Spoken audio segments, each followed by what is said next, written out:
Yo guys, Coach Theo here on Common Sense. Today I'm going to give you a little update on my bulk, the progress, how it's going. It's going very well, by the way, but at the same time I want to make a point about the art of adaptation. It's a very necessary trait to cultivate when you're working on something, well, anything really, but now when we're talking about the body, you're losing weight, you're cutting fat, you want to get lean, or you want to bulk, get stronger, put on muscle. Rarely, after the initial beginner phase, is it just a completely straightforward process that whatever you were doing at the start you can just keep doing every day over and over and over. You just very linearly move towards your goal and just doing the same thing. No, we're bound to run into obstacles on the way, both as in, it might just get very challenging for us the closer we get to the goal. So we have to find new strategies to actually be able to keep up making progress. Sometimes, especially when we're bulking, we're getting more advanced, we want to get stronger, and that when we're pushing it, we might run into, not necessarily injuries. It's not black and white, I think, like injuries, but we might, because we're pushing it so hard, we might get some overuse, get some owies. It start to feel like the beginning of an injury before it happens, So we might have to adapt for that reason. Or it's just that we're getting so advanced and strong that whatever was working, if we could just put on weight on the bar or add reps on an exercise, at a point we might find that even if we push it with all our might, we just aren't really making progress anymore. And so we have to find a way to adapt. I've realized this is a strength of mine, personally. I've been getting into numerology lately. And if for those that know, I'm a life path 9, so adaptation is kind of my forte, but it doesn't matter whether you believe into that stuff or not, and whether you have strengths or weaknesses, intrinsically, you can always cultivate certain traits as well. I just see that this is a huge problem for a lot of people, whether it comes to weight loss or getting stronger in the gym. A lot of people, if they're dieting, it was working, but say, I'm just making an example up now, they were fasting, doing a weekly fast like I like, and at a point, it's just too difficult, they find that they can't get through with a fast. Well, so many, instead of adapting, being okay, this is clearly, I'm just not pulling off the fast right now, how can I adapt? How can I change my approach so I'm still moving towards my goal, just in a different way, But for a lot of people, it's just kind of I couldn't get there, and they just revert to whatever they were doing before, and they gain the weight back. And in the gym, many people, you've heard many stories about people that were fit. They had some kind of injury, and they just kind of, fell off the wagon, stopped training altogether. And very rarely, an injury is so severe that you can't train at all. Even the muscle and joint, when you're injured specifically, you could probably find an approach that works for most injuries. And you can train everything else either way, right? It's rarely have you gotten so injured that you literally can't train at all. So let's talk a bit about how it's been going with my bulk and how I've had to adapt and might have to adapt going further into it. So I've been bulking for a little under 2 months. I kind of started bulking eating wise before I was pushing my new program to just kind of ramp up my metabolism, getting prepared for it. I started, so when I officially went on my bulking program, I weighed something between 84 and 85 kilos. My body was just very, very comfortable there. Pushing food, but still seeing 84, 85 every morning. And then all of a sudden, I had a bump, started seeing even over 87, then down to 86, 87. And today, I even saw 89.7. It's kind of crazy. Yesterday was 87 something. So probably around 88 or something would be, some kind of average for where I'm at now. So as you can see, I made a video about bulking and the pace you want to be gaining weight at. I've probably been gaining it slightly faster than what I would recommend in that video, but at the same time, for someone like myself that, I don't really struggle with cutting when I have to anyway, and it really helps. It just helps so much gaining weight with making progress in certain exercises, especially in certain exercises like pressing, so I don't mind it now. But yeah, so some examples of how it's been going. I've had some compounds that I wanted to push up from around 5 reps per set to 10 reps for at least one set before adding weight. And so I've done that with a flat bench. I had around 5 reps with 100 kilos. Now last week I hit 10 reps with 100 kilos for my first set, so I moved up to 105 today.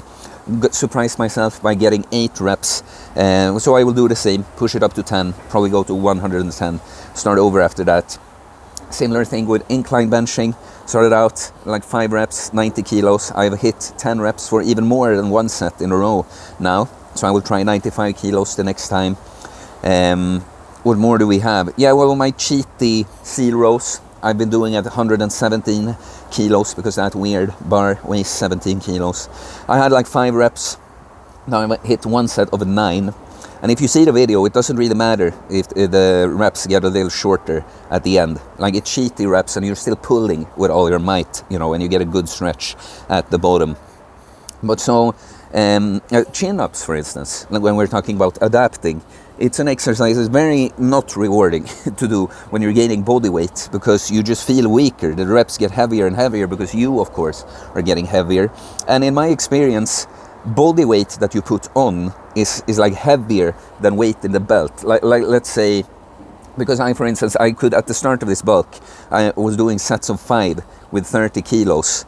And I've not gained the 10 kilos, but now still 20 kilos for 5 feels kind of the same as 30 kilos did. So it's like, yeah, the weight, how do you say, the line of resistance somehow, when it's hanging in the belt, just easier. Like putting on 10 kilos on your body is going to make the chin-ups more heavy than adding 10 kilos to the belt before putting on those 10 kilos, right? But so, here's an example of when I have to adapt, really. Because, you know, if I was working on strength more, on an exercise like chin-ups, I would probably I would want to be gaining weight very slowly, and I would be not trained to failure. I would be holding back and doing more quality volume, you know.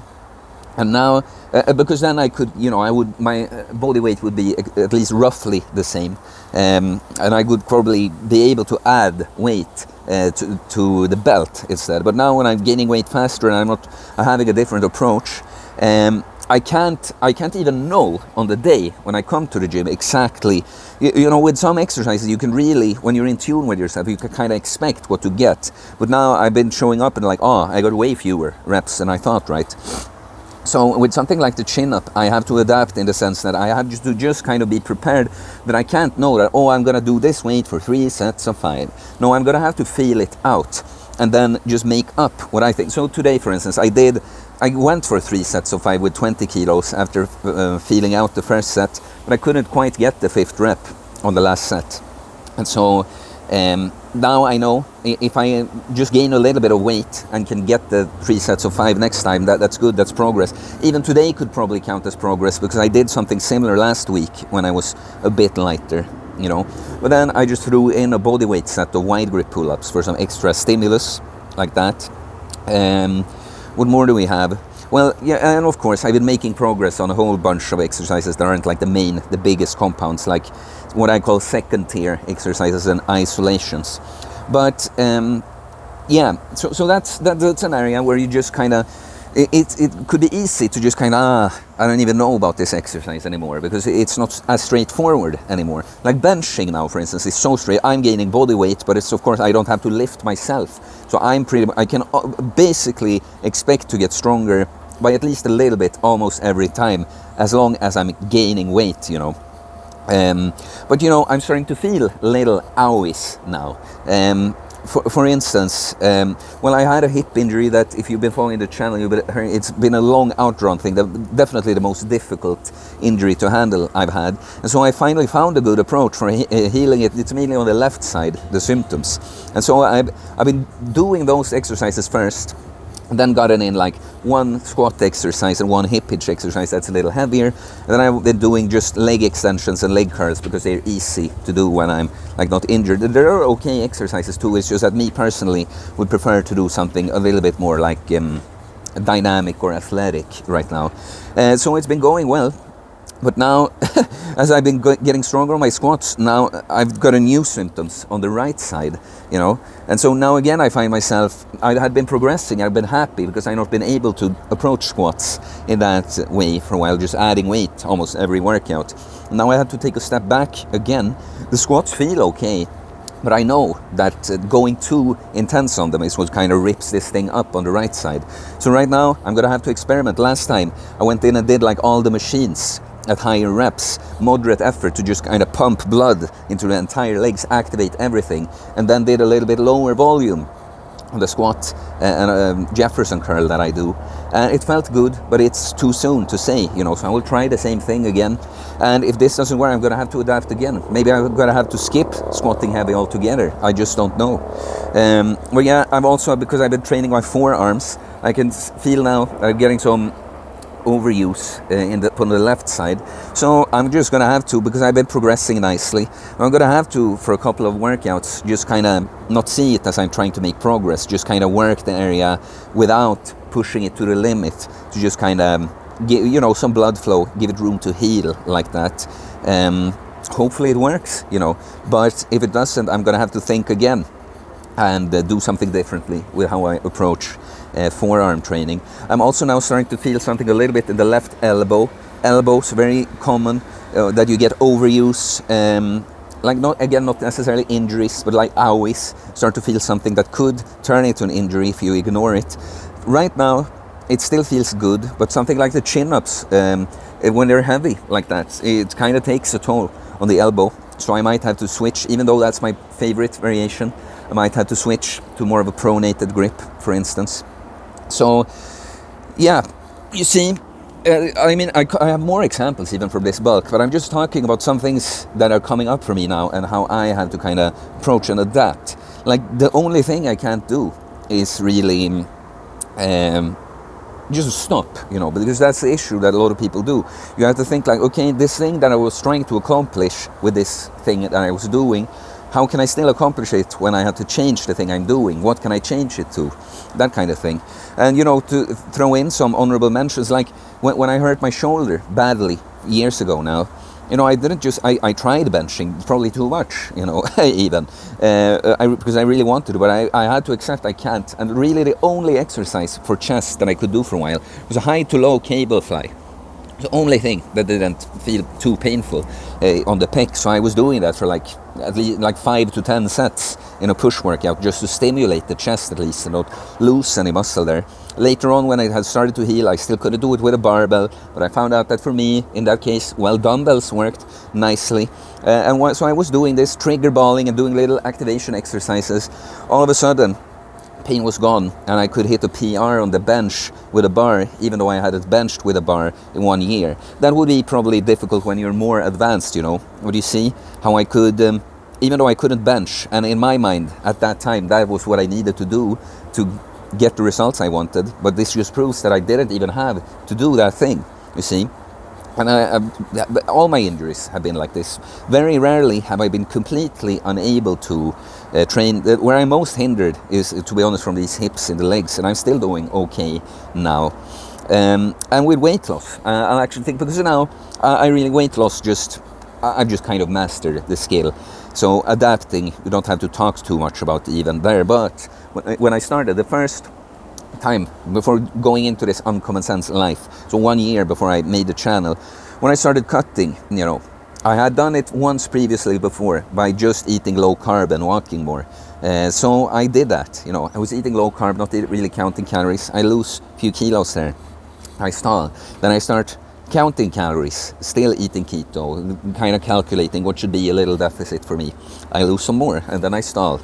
Then I start adding in a long walk in the morning. I was already walking a bit, but like this extra, like 90-minute walk in the morning, and I lost a bit more.